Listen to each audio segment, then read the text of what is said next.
dos principais mitos que eu vejo as mães acreditarem é que é cedo demais para falar com suas filhas sobre qualquer coisa que elas consideram um assunto difícil. Uma mãe me disse o seguinte: aqui está minha teoria. Se eu não falar com a minha filha sobre sexo, identidade de gênero, redes sociais, depressão e transtornos alimentares, então uma mentira não vai ter a chance de se apresentar. Quando ela disse isso, eu pensei: sério? Sério? Como você sabe? Se você não discute um certo assunto com sua filha, como você sabe o que ela acredita ou não?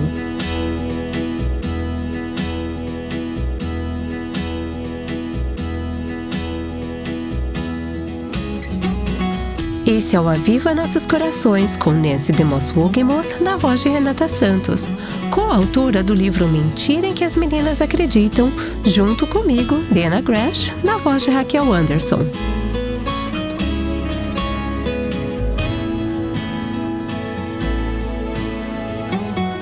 Qual é o momento certo para abordar temas maduros ou difíceis com a sua filha? Bom, o Aviva Nossos Corações de hoje vai ajudar você a responder essa pergunta com cuidado.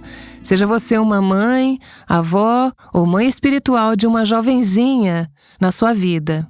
Nancy, você e eu nos sentamos para conversar sobre como ajudar jovens a enfrentar temas difíceis, logo depois que escrevi o livro Mentira em que as Meninas Acreditam e a Verdade que as Liberta. E deixe-me dizer para quem nos ouve: se você perdeu a primeira parte dessa conversa ontem, você pode encontrar o episódio no nosso site avivanossoscorações.com. E Dana, eu só quero dizer um muito obrigada enorme em nome dessas mães e suas filhas. Essas meninas vão crescer e te agradecer por ter derramado seu coração, sangue, suor e lágrimas nesse longo processo de elaborar cuidadosamente, de pesquisar com cuidado, de avaliar bem as escrituras. Obrigada por fazer todos esses estudos, esses grupos de entrevista, por investir na vida dessas garotas e das mães que tentam guiá-las. Foi um prazer, Nancy. Obrigada por me deixar fazer parte dessa série. Eu não fiquei tão animada em lançar um livro desde o meu primeiro livro lá em 2000. E acho que parte disso é porque eu vi o quão frutífero foi o Mentira em que as Mulheres Acreditam e o Mentiras em que as Garotas Acreditam. Tivemos uma mãe cuja filha participou da nossa pesquisa online. 1.500 meninas participaram da pesquisa para preparar esses livros. E quando ela respondeu a perguntas sobre como se tornar uma cristã, percebeu: não sei se sou. E ela correu para a mãe e disse: mãe, acho que não sou cristã. Sua mãe conversou com ela, compartilhou o evangelho e perguntou: você está pronta para entregar seu coração a Cristo? E claro, a mãe já tinha visto evidências e frutos de que essa decisão estava chegando, mas isso foi o catalisador. Essa mãe pôde sentar-se e orar com a filha e imediatamente escreveu para mim sobre o fruto. Uau! E o Espírito Santo estava trabalhando. Mesmo enquanto aquela garotinha preenchia a pesquisa que fez parte da pesquisa para esse livro. Isso é muito empolgante para mim. Já estamos vendo frutos na vida das mães e suas filhas. Eu acho tão precioso facilitar essa conversa entre mães e filhas. E tenho que te contar uma coisa. Quando eu era uma garotinha de 8 a 12 anos, e olha que eu tenho pais piedosos, bons pais, mas não sei se eu poderia ter tido esses tipos de conversas com a minha mãe, com os meus pais. Nem sei por quê. Alguns tipos de conversas não faziam parte da nossa família. Eu não sei se sabíamos como fazer isso. Eu acho que muitas mães podem se sentir assim. Eu simplesmente não sei como falar sobre certos assuntos. E o que você fez? Você escreveu o livro para as meninas, mas também escreveu uma espécie de pegar na mão da mãe e ajudá-la a caminhar com a filha através desse conteúdo.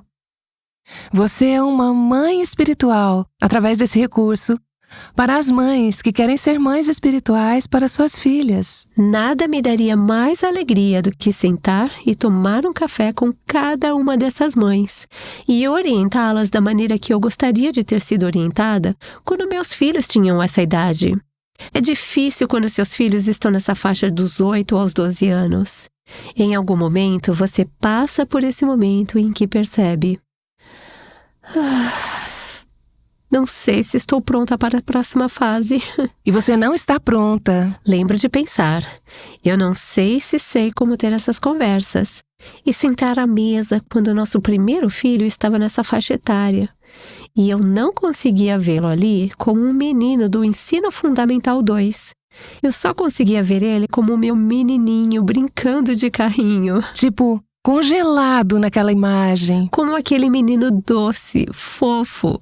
E lembro-me de conversar com Bob naquela noite no nosso quarto.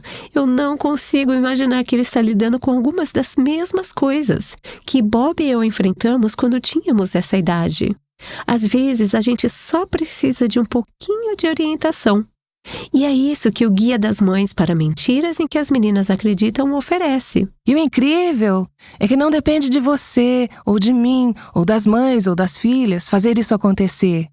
Esse é o trabalho do Espírito de Deus, que está preparando o coração dessas meninas.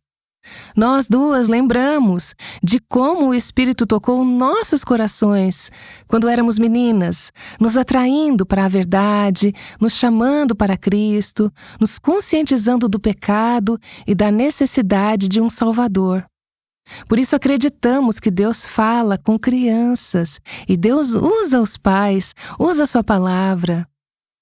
Você forneceu os recursos, mas, no fim, a paz e a confiança de uma mãe, quando ela se sente com medo sobre a criação dos filhos, é saber que é o Senhor quem faz a obra. Este é um filho que você dedicou ao Senhor, e o Senhor está trabalhando no coração dessa criança, e você pode confiar nisso.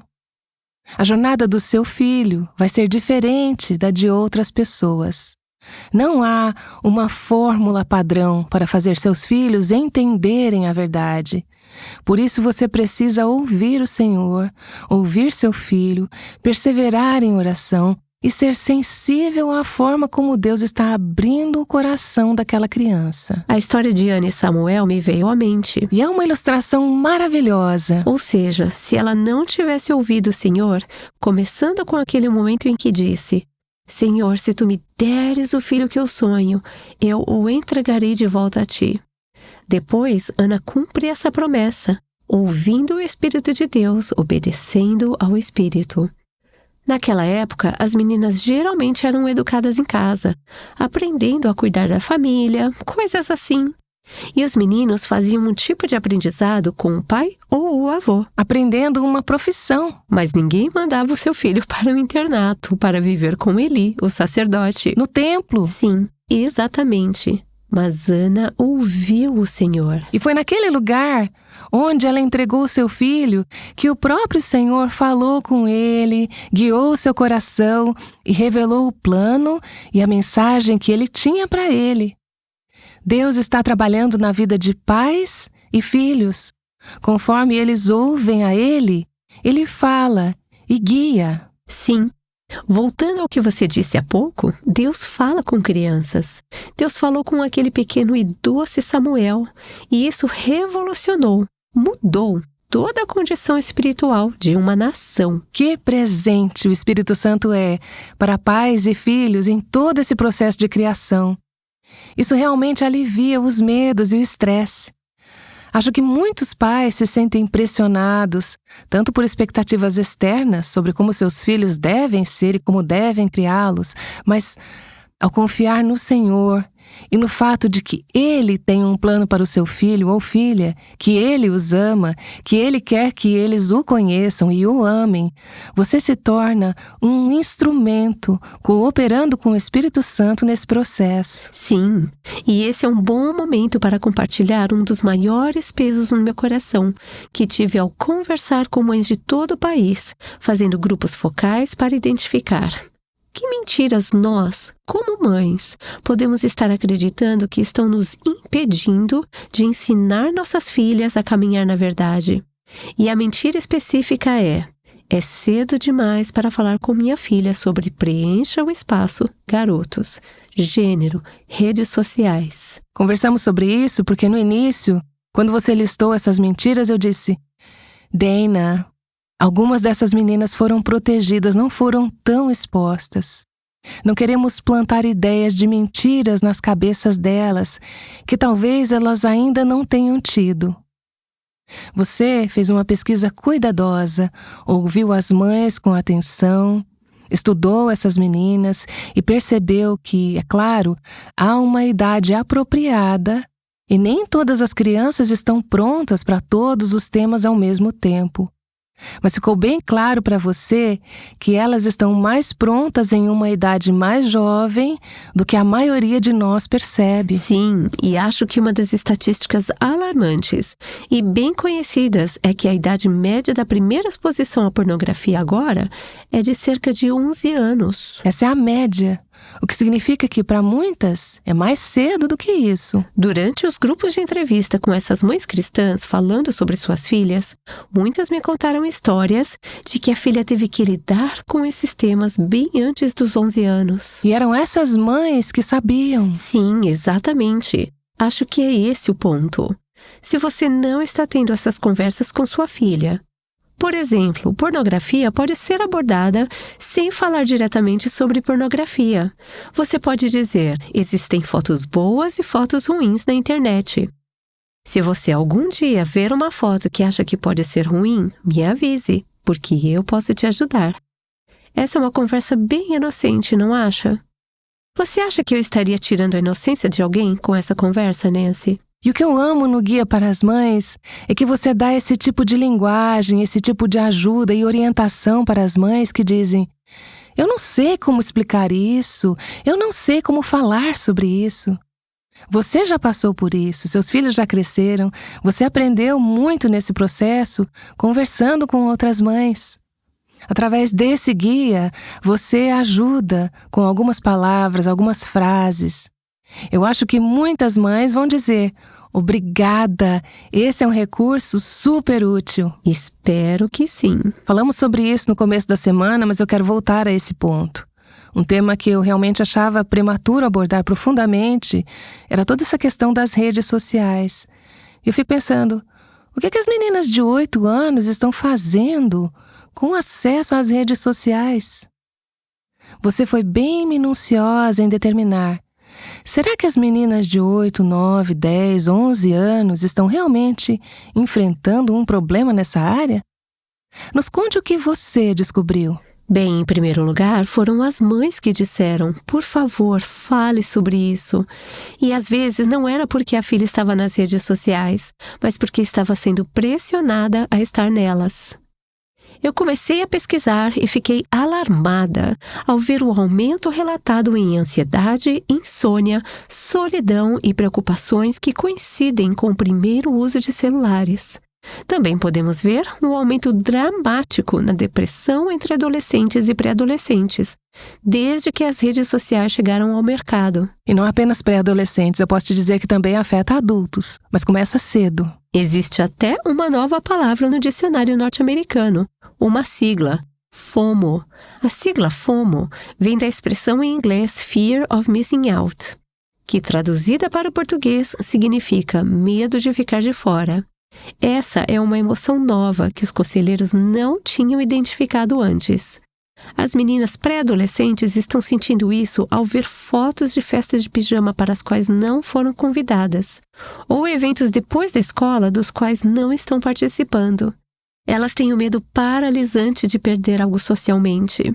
E temos um novo problema nas mãos. São pressões que os corações jovens não foram feitos para enfrentar. Não. Ao decidir quais mentiras deveríamos abordar e quais tópicos deveríamos discutir, fizemos essa pergunta: poderíamos escrever sobre esses assuntos de uma maneira que não expusesse esses jovens corações a temas que eles ainda não estão prontos para enfrentar?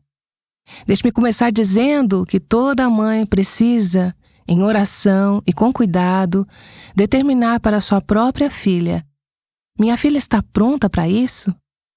Por isso você diz: não entregue o livro diretamente para sua filha, mas leia com ela. Use o guia para mães. Ele vai te ajudar a determinar. Talvez a sua filha de 8 anos não esteja pronta para um determinado capítulo. Dana e eu não temos essa sabedoria, mas como mãe da sua filha, é a você que Deus dá essa sabedoria. Acho que a resposta para essa pergunta: podemos escrever sobre esses temas de maneira a não expor prematuramente as meninas a coisas para as quais elas ainda não estão preparadas? É sim. Sim. E você faz isso com tanto cuidado, Dana. Eu fiquei feliz com o resultado dessa questão importante. Uma das coisas que você fez, que eu achei muito sábia, foi incluir um time de mães e avós e mães espirituais teologicamente treinadas que nos ajudaram a navegar cuidadosamente a linguagem que deveríamos usar para introduzir a verdade para as meninas sem expô-las desnecessariamente às mentiras, à enganação. Dá para fazer, e você fez lindamente. Sim, dá para fazer. Bem, sim, graças a Deus fiz isso com muita ajuda. Acho que o objetivo não é contar aos nossos filhos sobre as falsificações, mas torná-los tão familiarizados com a verdade e com o que é genuíno que, quando forem expostos a uma falsificação, eles reconheçam de cara, saibam que algo não está certo. Para que tenham discernimento. Sim, exatamente. Voltando ao livro de Gênesis, que foi nosso modelo para toda a série de mentiras, mentira em que as mulheres acreditam, mentira que as garotas acreditam, eu analisei a passagem onde Adão e Eva são tentados no pé da árvore do conhecimento do bem e do mal e olhei através da perspectiva de um pai. Percebi que, quando Deus avisou eles sobre a árvore, ele disse: não coma dela, e se comerem certamente morrerão. Mas ele não deu todos os detalhes sobre a serpente, como ela era, o que ela falaria, nem sobre como seriam as consequências da morte ou sobre como seria o parto.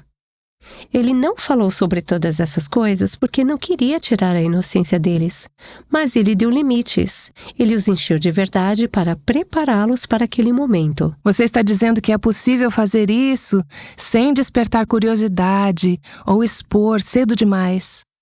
Lembremos que os anos mais importantes para introduzir a verdade moral são antes dos 12 anos. Sim, e é assustador para muitos pais que têm medo de falar sobre coisas como gênero e sexualidade antes dos 12 anos. Eles querem esperar, mas as pesquisas mostram que, se você esperar, pode perder um momento fundamental. Algo que me fez entender isso é que tem um amigo, George Barna, que fez muitas pesquisas para a comunidade cristã. Há muitos anos, ele fez um estudo que revelou que o que acreditamos até os 13 anos é geralmente o que morremos acreditando. E nem precisamos do George Barna para descobrir isso.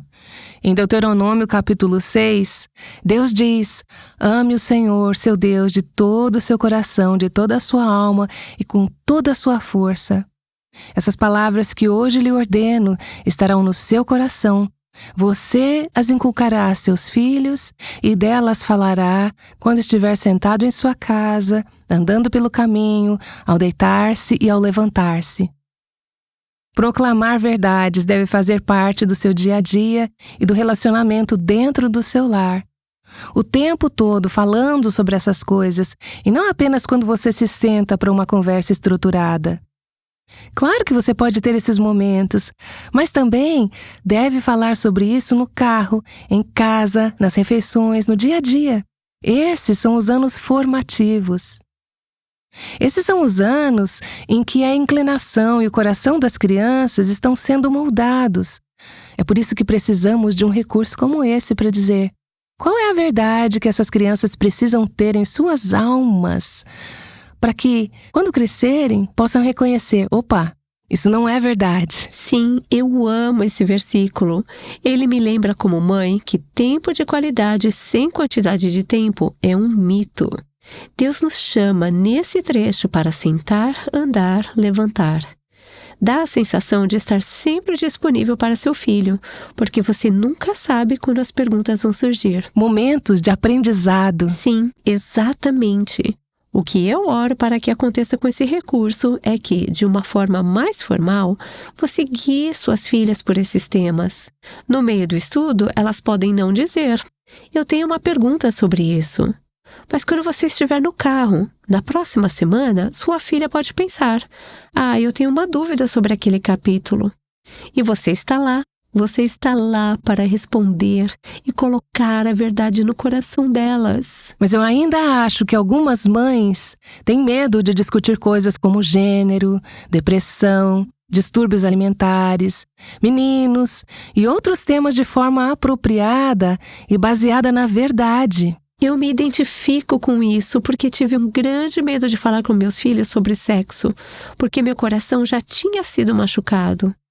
Meu pecado como adolescente, sair daquele relacionamento pecaminoso e ficar diante de Deus dizendo: "Deus me ensina a viver uma vida de pureza."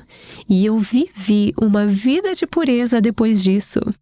Mas lembro de, aos 19 anos, sem ter conhecido meu marido ainda, escrever no meu diário de oração: "Senhor, por favor, não deixa minha filha conhecer a dor que eu conheci." E acho que quando meus filhos estavam crescendo e o tema precisava ser abordado, eu tinha tanto medo porque minha própria cura ainda não estava completa. Eu sentia, se eu falar sobre isso, vou estragar tudo.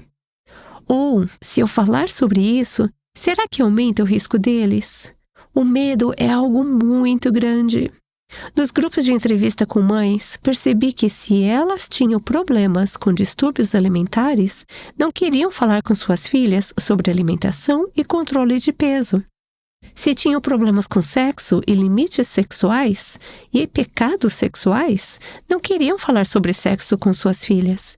Se tinham históricos de confusão de gênero na família, de qualquer forma, tinham muito medo de falar sobre isso com as crianças. E uma das coisas que Deus quer fazer através desse recurso, acredito eu, é libertá-las desses medos. Sim, um dos meus trechos favoritos para me libertar do medo e que me ajudou a abrir meu coração para falar com meus filhos sobre sexualidade é 2 Timóteo 1,7, que diz que Deus não nos deu espírito de covardia, mas de poder, de amor e de moderação. Eu me agarrei a esse versículo bíblico várias e várias vezes, até que meu coração ficou forte o suficiente para superar o medo e falar com meus filhos sobre assuntos que eu tinha receio de abordar. Não estou dizendo, Nancy, que não há discernimento envolvido. Será que meu filho está pronto para essa conversa? Está pronto para esse tema? Claro! Mas quero mesmo desafiar as mães a se certificarem de que, quando dizem não, eles não estão prontos. Isso venha de um discernimento do Espírito de Deus. E não de medo. E não de medo. Ao conversar com as mães, você percebeu que algumas delas pensavam: "Minha filha não corre risco como as outras garotas?" Ah, esse era o terceiro engano. Das primeiras sessões de grupos de entrevista, perguntei: "Vocês acham que as meninas de hoje estão mais propensas a acreditar em mentiras do que vocês estavam quando tinham a idade delas?" 80% disse sim, o que achei bem preciso. Então perguntei: "E quanto à sua filha? Ela está mais propensa a acreditar em mentiras do que você estava?" 80% disse não. Então, as filhas das outras pessoas estavam mais vulneráveis, mas não as delas. Eu pensei, isso não pode estar certo. E no terceiro ou quarto grupo, disse à equipe: "Vamos tentar algo diferente? Vamos fazer essas perguntas, mas de outra forma." Perguntei: "E quanto à sua filha? Como ela lida com temas como submissão e obediência?" E foi aí que as portas se abriram. As mães começaram a contar histórias. Minha filha trata meu marido como se fosse irmão, não como pai. Minha filha faz birra quando tentamos impor limites. Muitos problemas com submissão e obediência. Perguntei sobre o futuro. O que sua filha acredita sobre o valor de ser esposa e mãe?